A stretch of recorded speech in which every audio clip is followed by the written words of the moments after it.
चलिए आइए, आज हम लोग 50 फिजिक्स का 50 तक क्वेश्चन हम लोग पढ़ चुके हैं और 50 से और 100 तक आज हम क्वेश्चन पढ़ेंगे। 1 से 1000 तक क्वेश्चन है सभी, ठीक। हम लोग बारी बारी से 50-50 करके हम लोग 1000 क्वेश्चन को फिजिक्स का ख़त्म करें। उसके बाद हम लोग बायोलॉजी का 1000 प्रश्न ख़त्म करेंगे, ठीक है। आइए, चलिए 51 नंबर क्वेश्चन। रुक जाइए थोड़ा, ठीक। आइए 51 नंबर क्वेश्चन। जिस उत्तोलक में आयाम या लंबवत तथा भार के बीच में स्थिति होती है उसको क्या कहते हैं? तो तृतीय श्रेणी का होती है। क्या हुआ? तृतीय श्रेणी का होता है। आइए 52 नंबर क्वेश्चन में, कैंची, पिलास, सिरसा, कील उखाड़ने की मशीन, सील झूला हुआ, साइकिल का ब्रेक, ठीक है, या हार्ड पैप, किससे संबंधित है?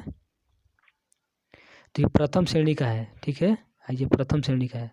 53 नंबर क्वेश्चन, श्रोता, निब्बी निचोड़ने की मशीन, एक पहिए की कूड़ा ढोने के लिए गाड़ी का उदाहरण किसका है? ये द्वितीय श्रेणी का है। ये सब क्या होता है? ये द्वितीय श्रेणी में आता है। आइए 54 नंबर क्वेश्चन देखा जाए। चिमटा, मनुष्य का हाथ या किसान का हल इत्यादि उदाहरण है क्या? तृतीय श्रेणी से। कौन उदाहरण? तृतीय श्रेणी का। आइए 55 नंबर क्वेश्चन देखा जाए। 55 नंबर क्वेश्चन, थोड़ा दिक्कत हो रहा है।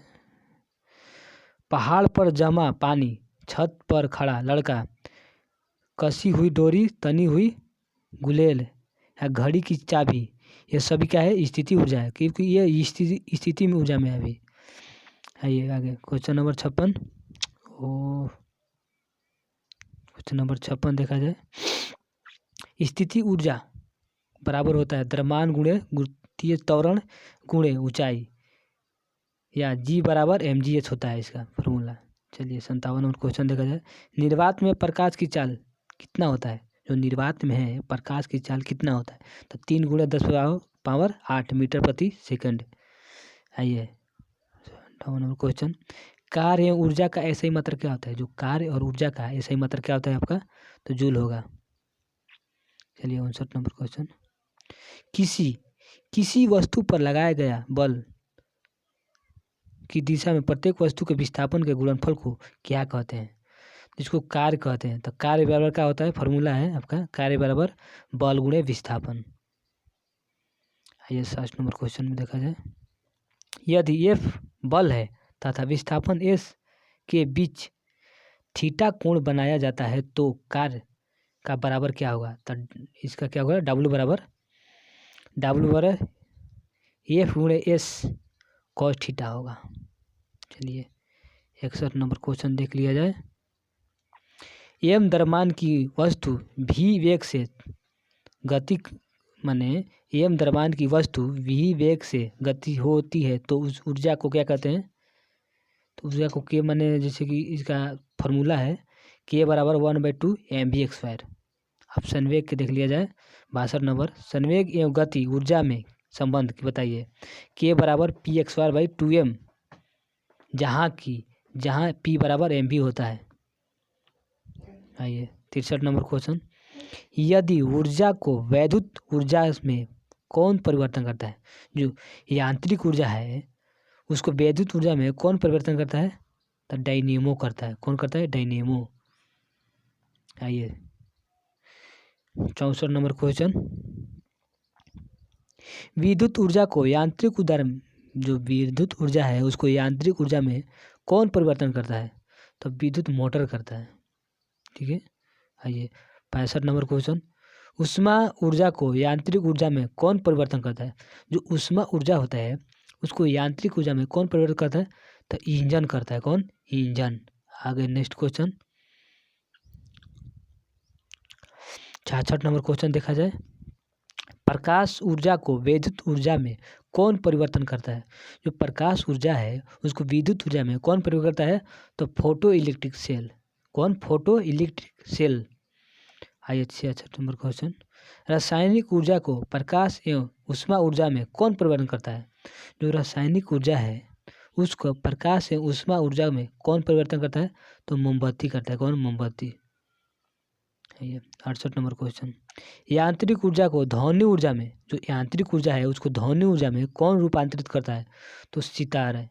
कौन? सितार। 69 नंबर क्वेश्चन, विद्युत ऊर्जा को ध्वनि ऊर्जा में, जो विद्युत ऊर्जा है उसको ध्वनि ऊर्जा में कौन रूपांतरित करता है? तो कौन करता है? तो लाउड स्पीकर। कौन? Loud speaker. आइए 70 नंबर क्वेश्चन, ध्वनि ऊर्जा को विद्युत ऊर्जा में कौन परिवर्तन करता है? जो ध्वनि ऊर्जा है उसको विद्युत ऊर्जा में कौन परिवर्तन करता है? तो माइक्रोफोन। कौन करेगा? माइक्रोफोन करेगा।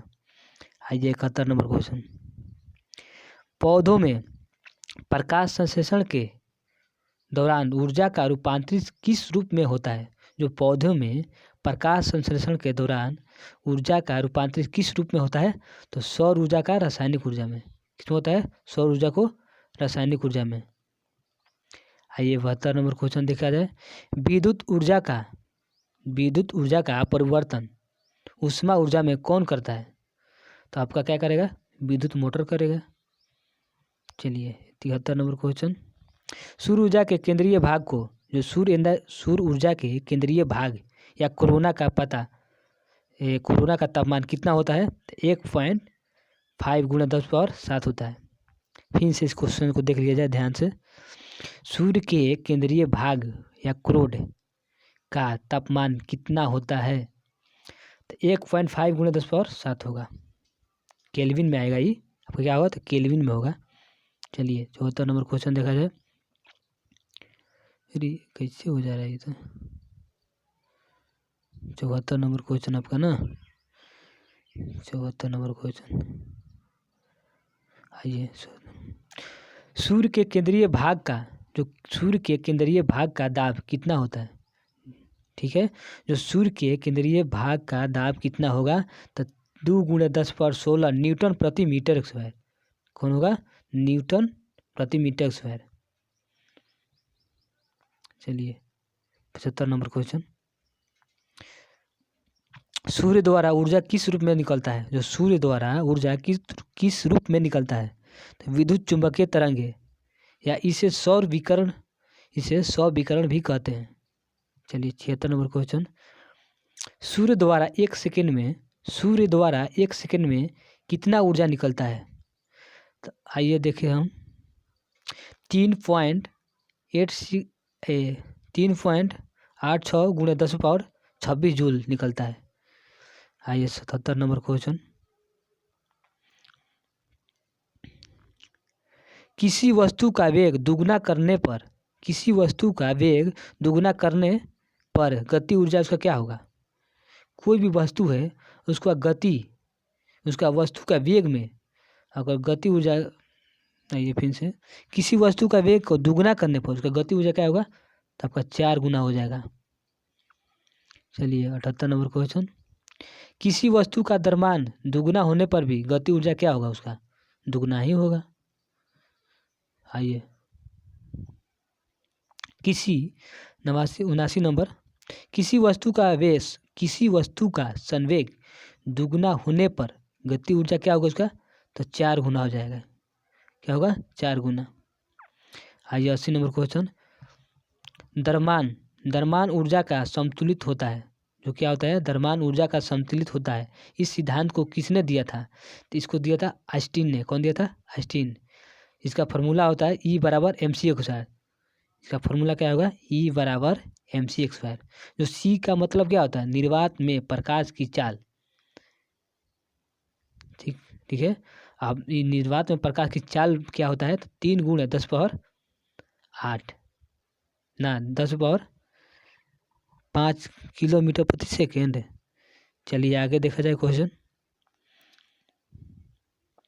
81 नंबर क्वेश्चन देख लिया जाए, स्टेनलेस स्टील में अपक्षण को कम करने के लिए इनमें से किस मिश्र धातु का उपयोग किया जाता है? तो किया जाता है? तो क्रोमियम का। आइए 82 नंबर क्वेश्चन, किसन के प्रयोग द्वारा आवृत्ति को मापा जाता है? तो रोविंग ब्रिज से। क्या से? रोविंग ब्रिज से। आइए 83 नंबर क्वेश्चन, अल्टरनेटर के सेक्टर में क्या प्रयुक्त होता है? जो अल्टरनेटर का सेक्टर में क्या प्रयुक्त होता है? तो दो सिलेक्टर होता है, दो स्लेपर रिंग होता है। आइए 82 नंबर क्वेश्चन, घूमने की गति किस यंत्र द्वारा, जो घूमने की गति होता है वो किस यंत्र द्वारा मापा जाता है? तो हाइकोमीटर द्वारा। किससे? हाइकोमीटर। आइए 85 नंबर क्वेश्चन, ऊर्जा का नाभिकीय ना आपसे देखिए, ऊर्जा का अभिसमाकीय स्रोत क्या है? तो सौर ऊर्जा है। क्या है? सौर ऊर्जा। 86 नंबर क्वेश्चन, ऊर्जा का पारंपरिक स्रोत क्या है? जो ऊर्जा का है पारंपरिक स्रोत क्या है आपका? तो पेट्रोलियम है। कौन सी है? पेट्रोलियम। आइए 87 नंबर क्वेश्चन, खाद्य ऊर्जा मापी जाती है, जो खाद्य ऊर्जा है वो किस में मापी जाती है? तो कैलोरी मापी जाता है। किसमें?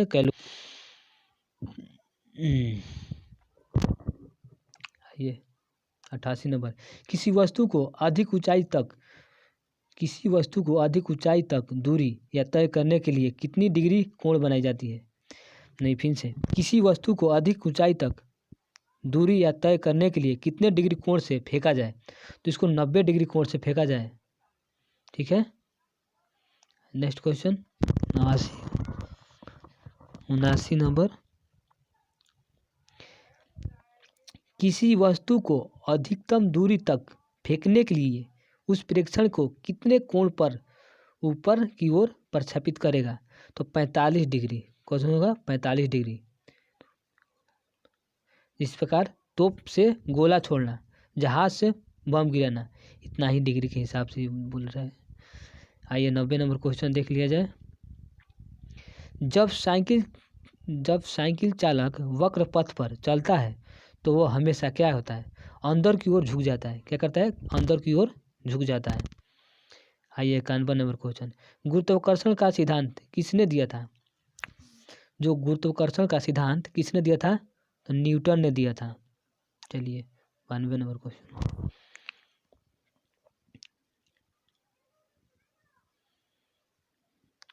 दो वस्तुओं के बीच कार्य करने वाला आकर्षक बल वस्तुओं के द्रव्यमान को गुणनफल के अनुपाती तथा उनके बीच की दूरी को वर्ग के व्युत्क्रमानुपाती होता है।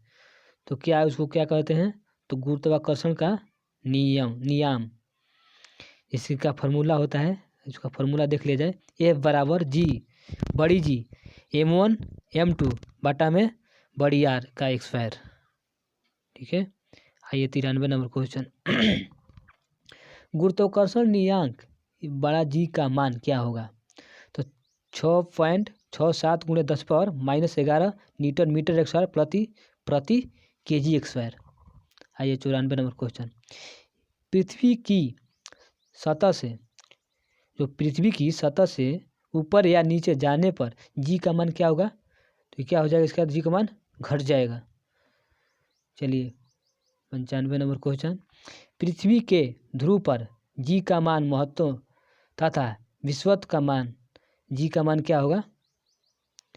फिर से देख लीजिए 95 नंबर क्वेश्चन का, जो पृथ्वी के ध्रुव पर जी का मान महत्तम होता है, जो कि विषुवतीय रेखा पर जी का मान क्या होगा? न्यूनतम हो जाएगा। आइए 96 नंबर क्वेश्चन, पृथ्वी की घूर्णन गति बढ़ने पर, जो पृथ्वी का घूर्णन गति बढ़ने पर जी का मान क्या होगा? कम हो जाता है तथा घूर्णन गति करने पर जी का मान बढ़ जाता है।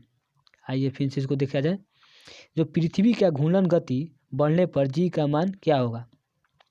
कम हो जाता है तथा घूर्णन गति घटने पर जी का मान बढ़ जाता है। आइए 97 नंबर क्वेश्चन, यदि पृथ्वी अपनी वर्तमान कोणीय चाल से 17 गुना अधिक चाल से चले तो मध्य रेखा पर रखी वस्तु का भार क्या होगा? ये शून्य हो जाएगा। ये ध्रुव पर अपवर्ती रहता है और ये शून्य हो जाता है।